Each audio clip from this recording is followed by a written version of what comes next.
नमस्कार मित्रांनो, व्हिडिओ आवडला तर व्हिडिओला लाईक आणि चॅनलला सबस्क्राईब करायला विसरू नका। आज या व्हिडिओमध्ये रितेश देशमुखचा चित्रपट राजा शिवाजी हा आता आपल्याला OTTवर पाहता येणार आहे।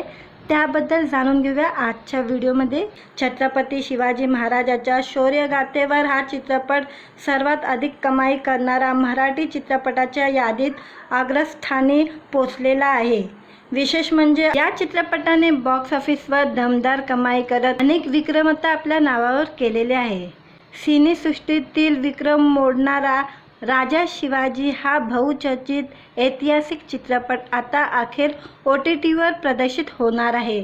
रितेश देशमुख दिग्दर्शित आणि अभिनीत हा सिनेमा आता प्रेक्षकांना घर बसल्या पाहता येणार आहे। 1 मे रोजी महाराष्ट्र दिनच्या शुभ मुहूर्तावर थिएटरमध्ये प्रदर्शित झालेल्या या चित्रपटाने बॉक्स ऑफिसवर दमदार कमाई करत अनेक विक्रम आपल्या नावावर केलेले आहे आणि हा आता चित्रपट OTTवर एंट्री घेत आहे। साधारण 75 कोटीचे बजेटमध्ये बनलेला राजा शिवाजीने थिएटरमध्ये 130 कोटीहून अधिकची कमाई करत मराठी चित्रपटसृष्टीतील सर्वात अधिक कमाईचा विक्रम करत बॉक्स ऑफिसवर धाडला होता।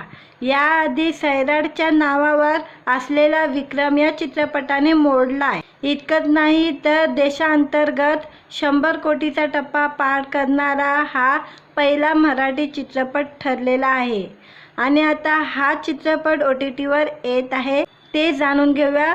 आता हा चित्रपट आपल्याला घर बसल्या नेटफ्लिक्सवर उपलब्ध झालेला आहे। नेटफ्लिक्सवर रिलीज झालेला आहे। कधी पण आपण नेटफ्लिक्सवर पाहू शकतो। चित्रपटात रितेश देशमुख यांनी छत्रपती शिवाजी महाराजांची भूमिका साकारली असून जिननिया देशमुख यांनी राणी सईबाईच्या भूमिकेत दिसलेली आहे।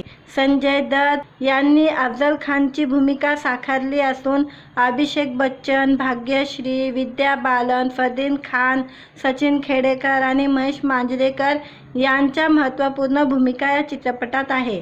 विशेष म्हणजे सलमान खान यांचीही खास कॅमिओ या चित्रपटात पाहायला मिळतोय। थिएटरमध्ये तुफान प्रतिसाद मिळाल्यानंतर आता हा चित्रपट OTTवर प्रेक्षकांची पसंती मिळवतोय। हा व्हिडिओ आवडला असेल तर व्हिडिओला लाईक आणि चॅनलला सबस्क्राईब करायला विसरू नका।